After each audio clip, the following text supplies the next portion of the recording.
Egypt on the Potomac. If you wouldn't mind, would you give a snapshot? And I want to encourage and urge all of you around this country to find out about Egypt on the Potomac.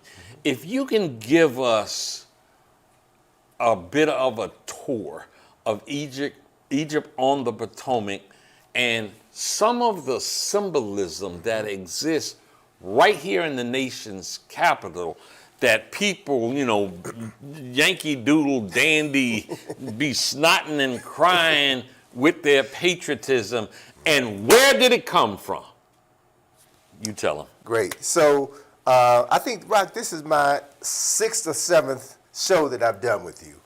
And we did a 2-part show on Egypt on the Potomac. So folk can go online and pull up that show to get more detail. But Egypt on the Potomac, the idea of Egypt on the Potomac came to me in 1985 after I returned from my 2nd trip to Egypt. And as I walked throughout D.C., which has been my home for the past 52 years, I started having flashbacks of Egypt. I started seeing objects in D.C. that reminded me of similar objects that I had seen in Egypt. And because of my background in design and architecture, I knew that that wasn't an accident.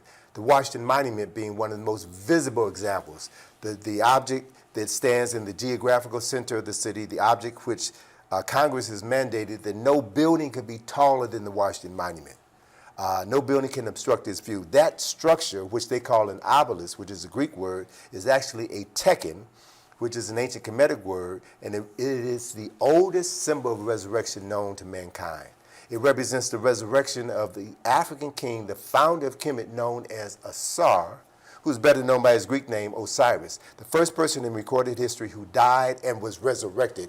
He was the prototype for the person 4,000 years later of Jesus. So that symbol stands in the geographical center of Washington, D.C.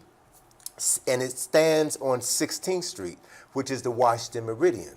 The White House is located at 1600 Pennsylvania Avenue. A meridian is a corridor of spiritual energy. 16th Street runs 7 miles from St. John's Church in front of the White House to its termination point at Eastern Avenue. And on the 7 miles of 16th Street, you have over 55 churches, 2 Masonic temples, and other spiritual centers. More spiritual centers on the 7-mile stretch of land than any other 7-mile stretch of land in the United States of America.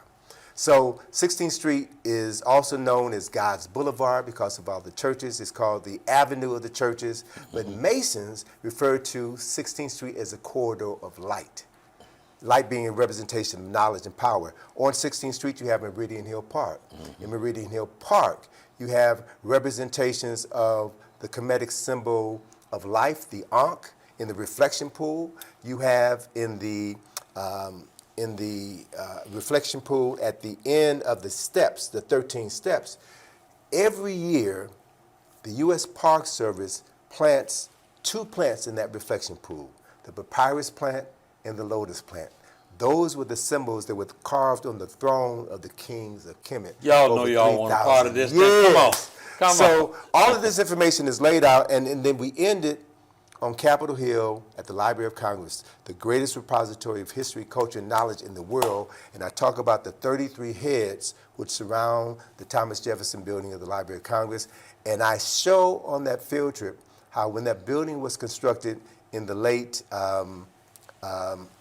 19th century, that the people who constructed that building knew exactly the information that I'm sharing with you right now. They knew that Africans were the first human beings on the planet.